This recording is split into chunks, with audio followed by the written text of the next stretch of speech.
Hello guys, welcome back to another video of answering some JavaScript important questions. So we can get into that video. So I did one video before, so it is the second part of this video. Okay, next question how to discuss in this generator function. A generator function is a function that can post in some after one execution, and we have to write like this function and a star symbol and the function name and explain it, and the execution of we have to write like this, the keyword yield, and if you put something, a function or a value here, it will be displayed on the first call. We have to assign that function to another variable in as invoked function. As I invoked, creating instance, you have to create an instance of that function and call that instance with the next. So the next will call the first yield, and the function will be paused, and again you call the next yield will be worked, and again you call the generator dot next, the third will be worked. So in this like you can execute one by one in a function. So when we call that function, it won't be run all the function again, but it will only run the balance. Balance means the the continuation. If the first process is worked, and the continuation will be the next process of the continuation. In JavaScript, a generator function is a special type of function that allow you to pause its execution and later resume it.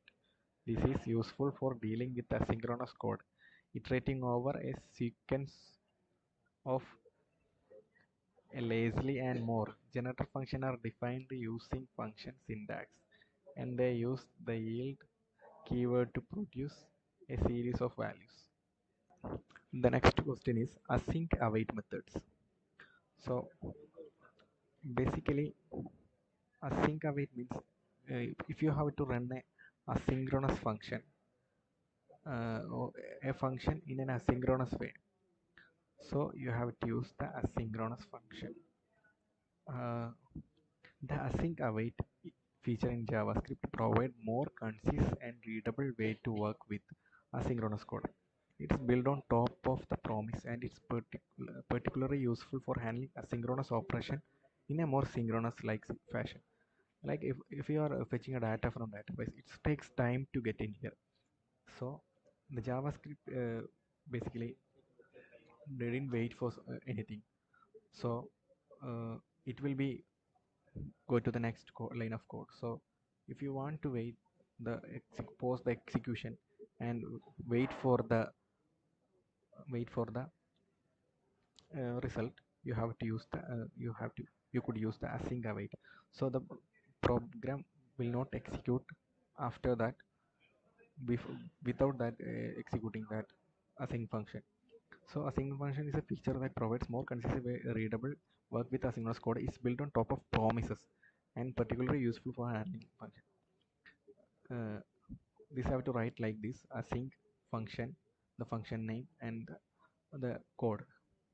And await could should be used like if you have to call or fetch data from database, you have to put an await before that function, and the await only can use in the async. You can use try catch block to handle promise rejection with async function. So basically promise have the uh, then and catch. So in this async await, you can use try catch to handle the error. The catch will get the error, and the await will return the result. So that's how the async await works. You can also use you promise all with await to run multiple asynchronous operation concurrently. Async function use that await dot promise all. Okay, you can use like this.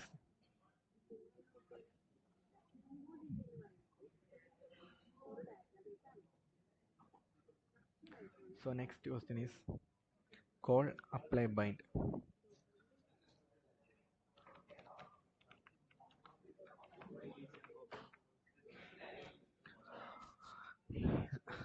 We can check the explanation. The call apply bind are methods that can be used to manipulate this value in a function, and in case of call and apply also invoke a function with a specified context. Basically it means if you have an object and the object have some properties, some values to that property, and for example a name, and the object also have a function that prints that name, this dot name. Okay, if you use the call if you call a function uh, after a object and use a call, it will call automatically the function. But when you use when you want to use another object to objects this on the function on the another object, so you can use the call method. So like you are borrowing that this the function to another object, so the objective the function context will be the new object. So we can check that the call method allow you to invoke a function with a specified this value listed of arguments provided individually. Functions say hello, greetings, this dot name, person hello dot call person slash.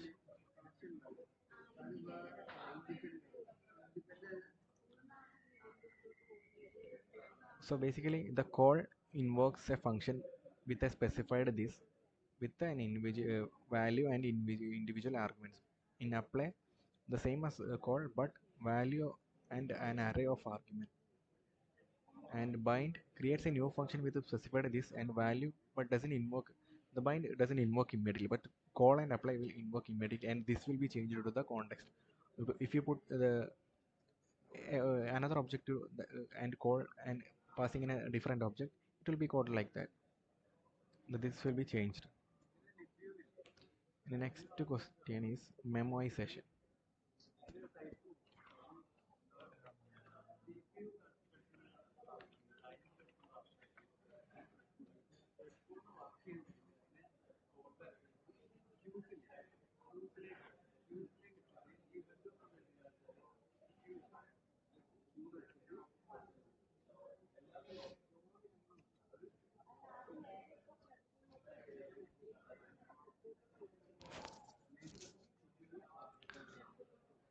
Memoization is an optimization of technique used to computer programming to speed up the execution of a function by caching the result of expensive functions calls and returning the cached result when the same input occurs.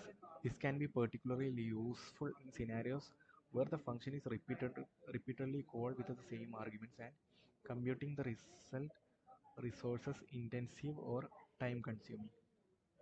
There is a simple example of memoization. So basically it means that if a function that takes two arguments, 10 two numbers, and we passing and giving it sum. For example, if we are passing 10 and 10, so it's giving 20. Whenever we pass the same 10 and 10, the program will be cache that answer and will be show without calculating it, because if the input is same, the result will be returning like the same. The result will be the same, the catched result.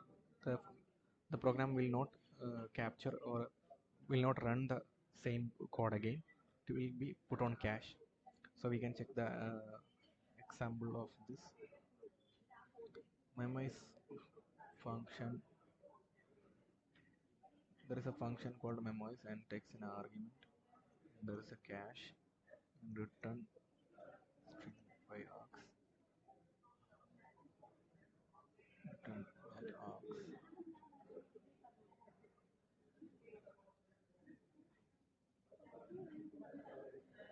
List params. Let const key assign JSON dot string by args.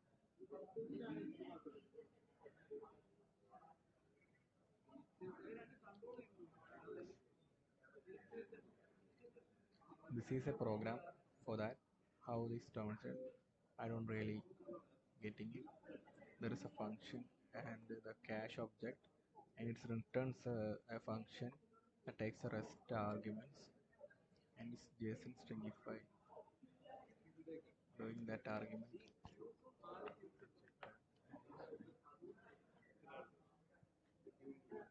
You convert JavaScript from value to JSON and not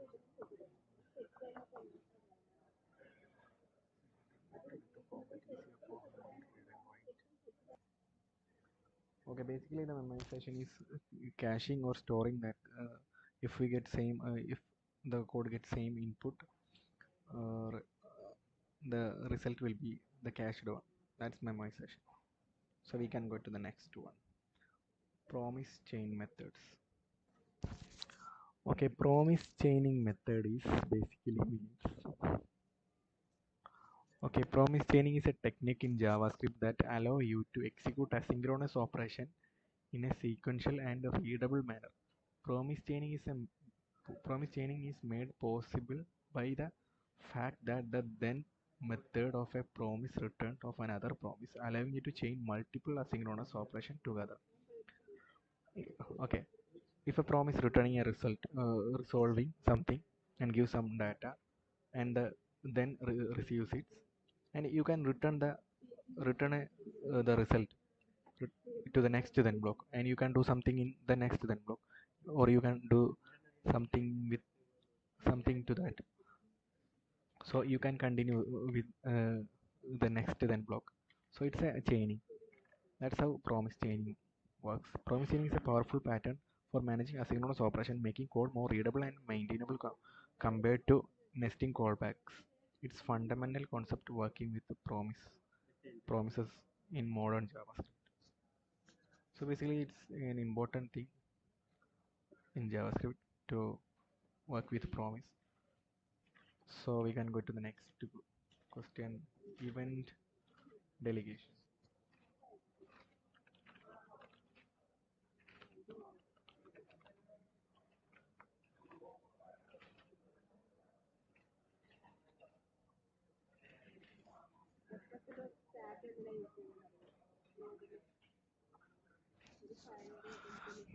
Event delegation is a JavaScript technique where instead of attaching an event listener to each individual element, you attach a single event listener to a common ancestors. This allows you to handle events for multiple elements efficiently, especially when dealing with a large number of dynamically created elements with a similar behavior.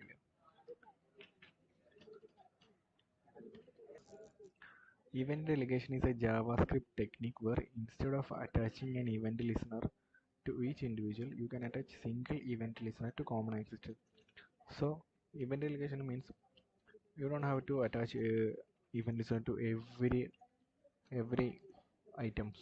If it's a table, you don't have to attach when any item clicked on that table. You don't have to attach a event listener to everything. You just attach the event listener to its parent. So when its parents click, the the parent can sense or take action if any item clicked, the parent can get get that click or any events that happen, and you can do something with that event. So you don't have to attach even listen to everything. That's how event delegations works. So basically this like this, getting the parent into the element ID and adding aliases in that event listen. There is a function called function and event.target.tag name LT. Sorry, LI. Item clicked event.target.text content. So this will tell which line is clicked, which list will be will click. This is how event delegation works. Promise with set timeout. Maybe means with doing promise. This is set timeout. Function return. In JavaScript, we can return functions as a return value.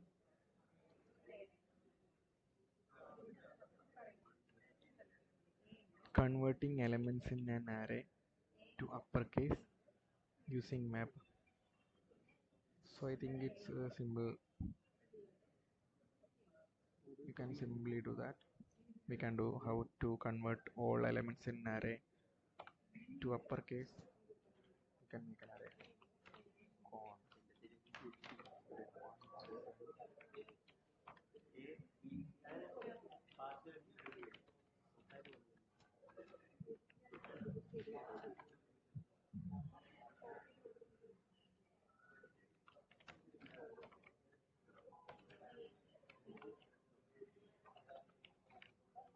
So we can make all the elements to uppercase using map. So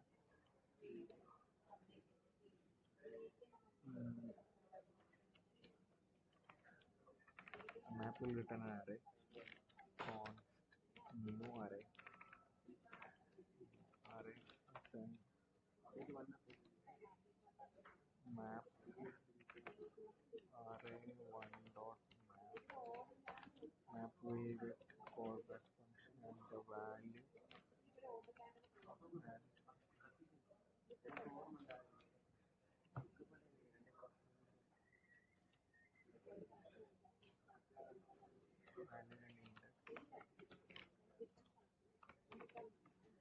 index.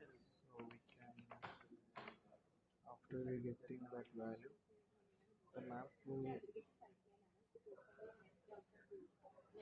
return an array. We can return value index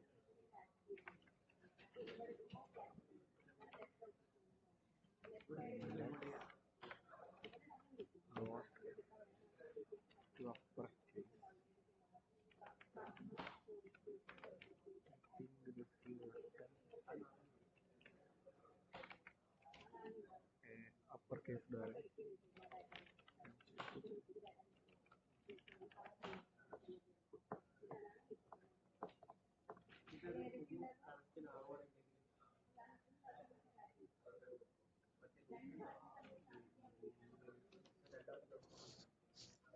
Something happened. Okay, I think it's not wrong. We have to only get the value. Yeah, this is how it's doing. Wrote an array and used the array map to iterate over the array, and that array returning to uppercase value to uppercase function. So the new array will be stored by the strings in uppercase. So in this way we can solve that question. The next question is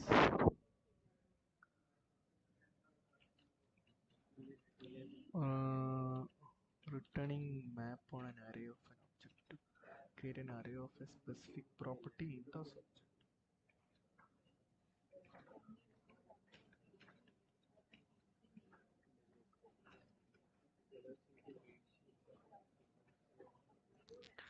So the question is running map on an array of object. So there is an array of object and create an array of a specific property. In the sub object, creating an array of specific property in the subject using map. So we can do check how can we do it.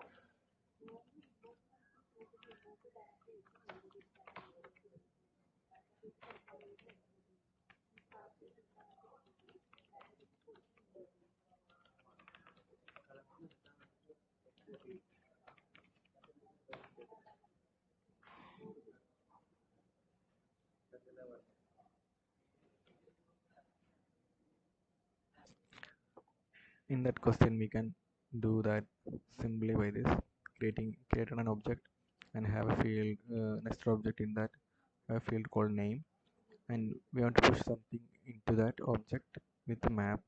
So I did it with a map and access to the every single object, and I put an array with a 10 and 20 value, so the result will be 10 and 20.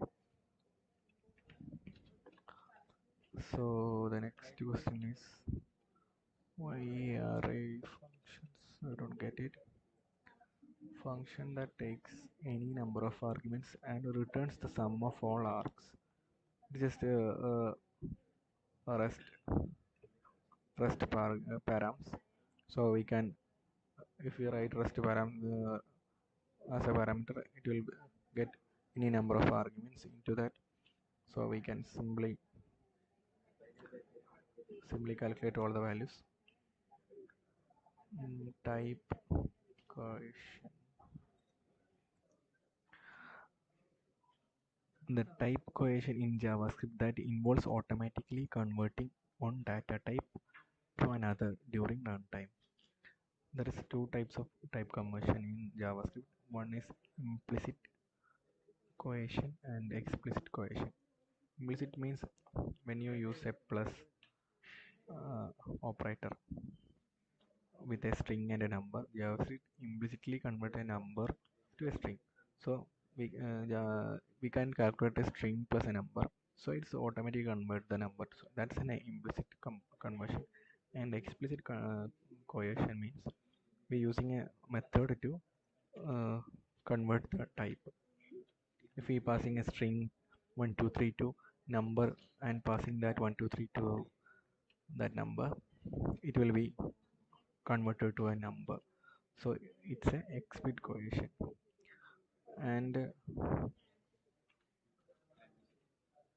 also we can convert boolean to string, everything to string.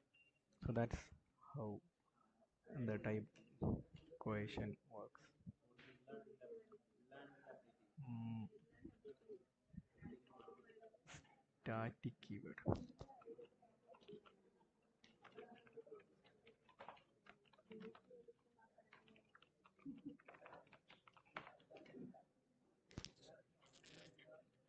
In JavaScript, static keyword used to within a class define a static method or static property. Unlike any instance methods or property, static method properties belong to the class itself rather than instance of the class. They called on the class rather than on an instance of that class. So static means it's a property belongs to that class. So that doesn't hold a memories means sub don't differ. That can be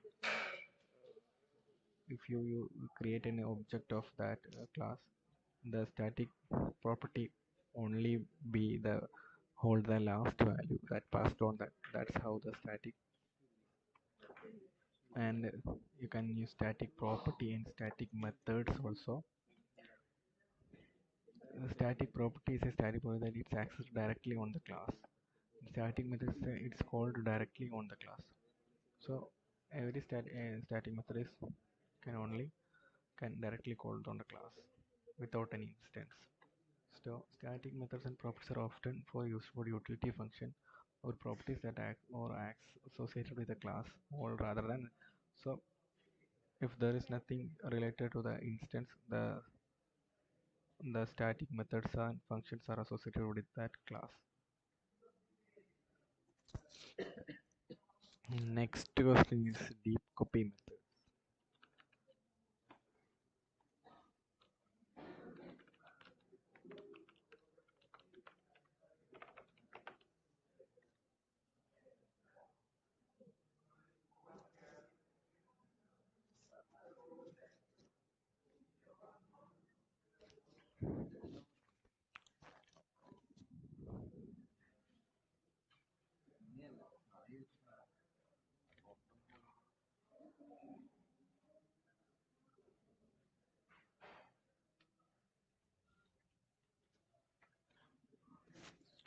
These are some deep copy methods. The first one is you can use JSON parse and as an argument JSON stringify to deep copy an object, and another method is recursive function. That function call itself, so it also works. And another method is a simple method called, you can use external libraries lodash, and you can work with that to make deep copy. And structure clone for browser environment. These four methods can use to for deep copy. Primitive and non-primitive in JavaScript.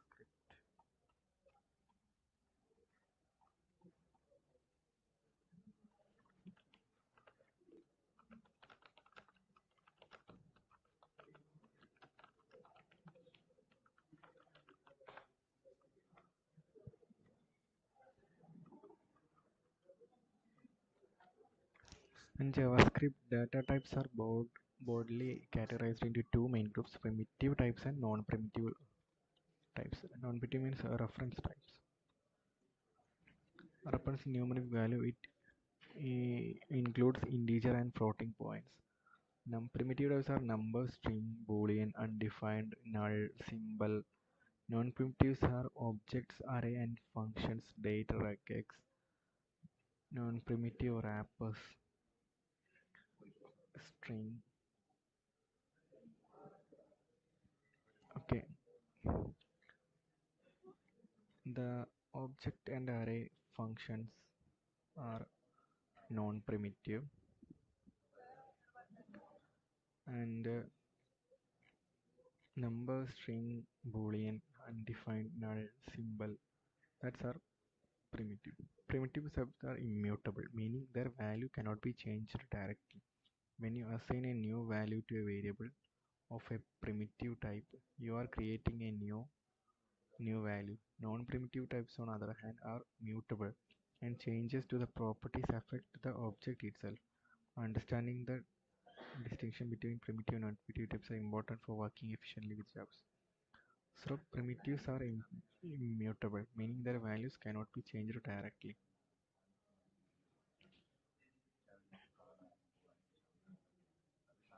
Okay, when you assign a new value to a variable of a primitive type, you're creating a new value. Non-primitive, on the other hand, are mutable, and changes the property affect the object itself.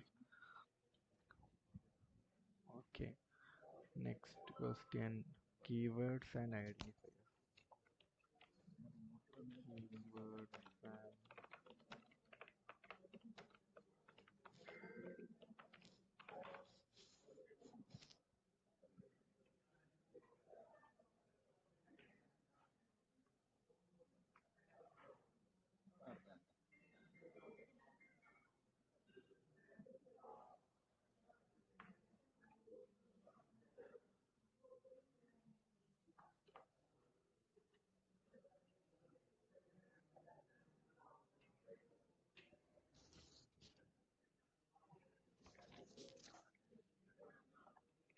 Keywords and keywords are reserved words in a programming language that have special meanings and cannot be used names for variable functions or any other identifiers. There are these words are part of language syntax and serve specific purpose in the code structure. In Java, some example keywords include let, const, if, else, for, while, do, function, return. These are keywords. And identifiers are name given to a variable, function, class. So okay, and must start with letter or underscore, can be followed by letters digits or underscores cannot be reserved keyword. You cannot use identifiers as a reserved keyword. Identifier means the name to identify that keyword, means the keyword to declare that identifier. So next question is callback. Callback is a function that passing into a function as an argument. Filter versus for each versus method. Filters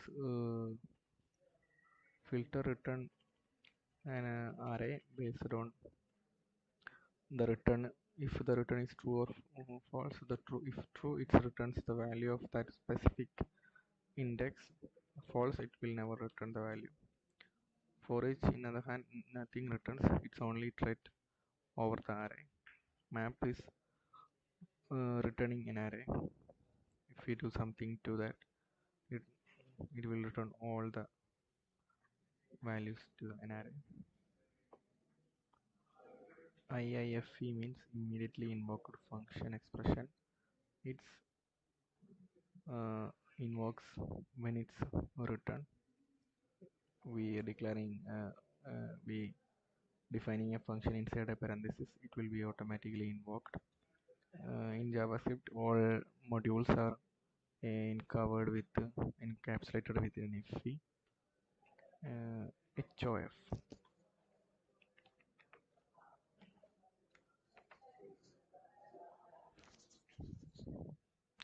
HOF is an higher order function in the context of programming including JavaScript. Higher function is a function that either takes one or more of function as an argument, return function as its result.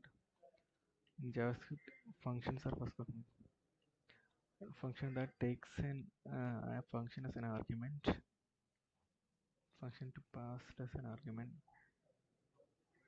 So okay, a function, if a function takes an argument, it's a higher order function.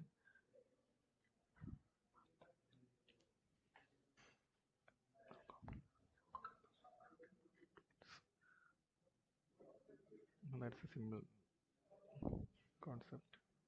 And prototype, we already discussed about the prototype. Promise all settled is like if every promise, checking every promise if settled or not. That's promise all settled.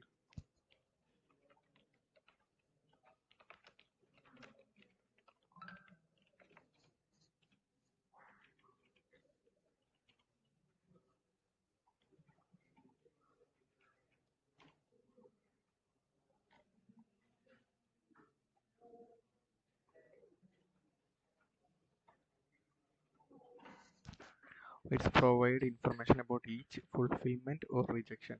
That's how promise all settled works.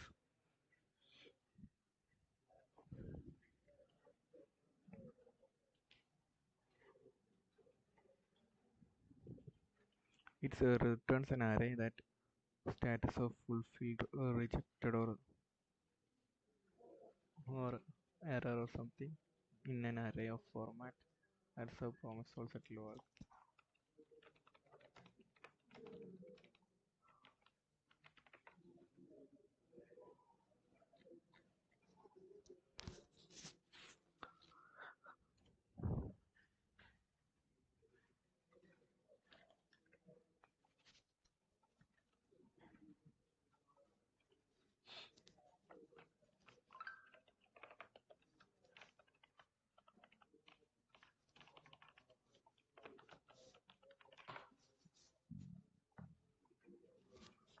The promise raise starting method takes an iterable of promise and input and return a single promise. The return promise settle with the eventual state of the promise that settles.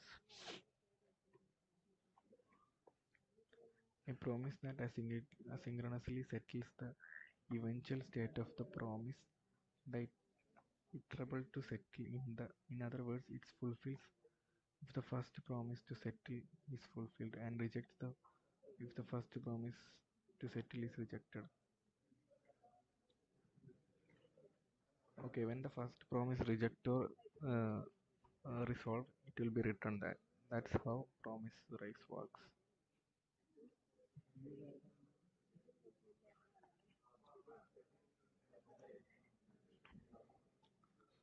So the JavaScript questions are completed. So we can see on the next video.